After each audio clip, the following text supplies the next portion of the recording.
नमस्कार दोस्तों। आज हम नाग पंचमी की पौराणिक कथा का वर्णन करने जा रहे हैं। तो आइए जानते हैं नाग पंचमी की कहानी। प्राचीन काल में एक सेठ जी के 7 पुत्र थे।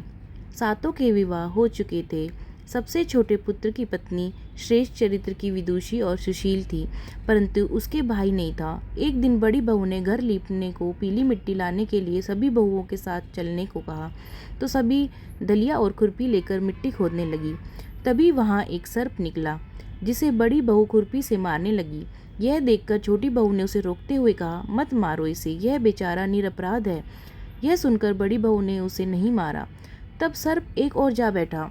तब छोटी बहू ने उससे कहा, हम अभी लौटकर आती हैं, तुम यहाँ से जाना मत। यह कहकर वह सबके साथ मिट्टी लेकर घर चली गई और वहाँ कामकाज में फंसकर सर्प से जो वादा किया था उसे भूल गई।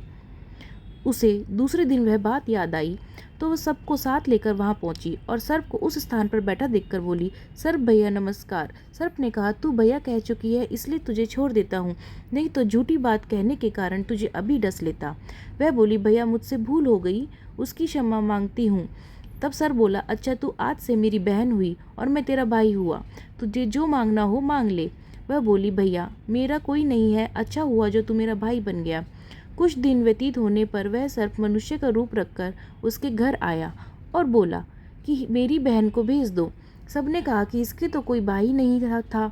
तो वह बोला, मैं दूर के रिश्तेदार में उसका भाई हूँ, बचपन में ही बाहर चला गया था। उसके विश्वास दिलाने पर घर के लोगों ने छोटी को उसके साथ भेज दिया। उसने मार्ग में बताया कि वह वही सर्प हूँ, इसलिए तू डरना नहीं और जहाँ चलने में कठिनाई हो वहाँ मेरी पूँछ पकड़ लेना। उसने कहे अनुसार ही किया और इस प्रकार वह उसके घर पहुँच गई। वहाँ के धन ऐश्वर्य को देखकर वह चकित हो गई। एक दिन सर्प की माता ने उससे कहा, मैं एक काम से बाहर जा रही हूँ, तू अपने भाई को ठंडा दूध पिला देना। उसे यह बात ध्यान नहीं रही और उसने गर्म दूध पिला दिया, जिसमें उसका मुख बेतरह जल गया। यह देखकर सर्प की माता बहुत क्रोधित हुई, परंतु सर्प के समझाने पर शांत हो गई। तब सर्प ने कहा कि बहन को अब उसके घर भेज देना चाहिए। तब सर्प और उसके पिता ने उसे बहुत सा सोना चांदी जवाहरात वस्त्र आभूषण देकर उसके घर पहुंचा दिया। इतना ढेर सारा धन देखकर बड़ी बहू ने ईर्ष्या से कहा, भाई तो बड़ा धनवान है, तुझे तो उससे और भी धन लाना चाहिए। सर्प ने यह वचन सुना तो वह सब वस्तुएं सोने की लाकर दे दी।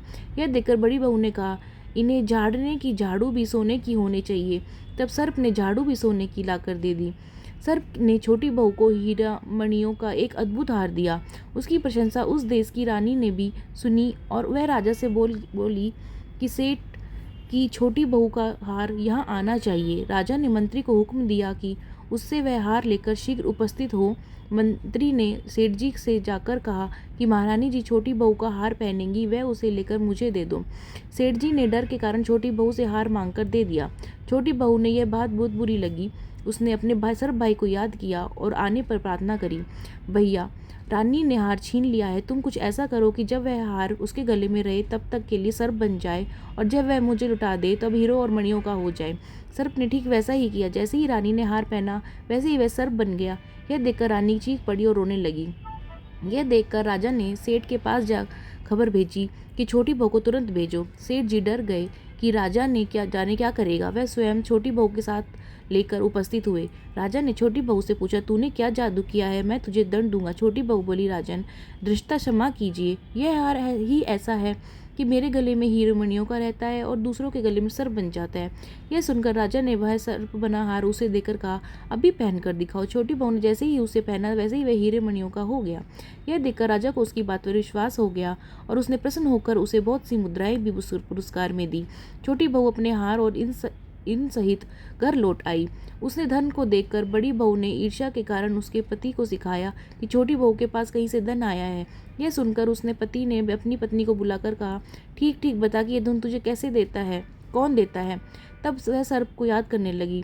तभी उस समय सर्प ने प्रकट होकर कहा, यदि मेरी धर्म बहन के आचरण पर संदेह प्रकट करेगा तो मैं तुझे खा लूंगा।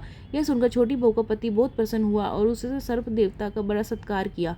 उस दिन से नाग पंचमी का त्योहार मनाया जाता है और स्त्रियां सर्प को भाई मानकर उसकी पूजा करती हैं।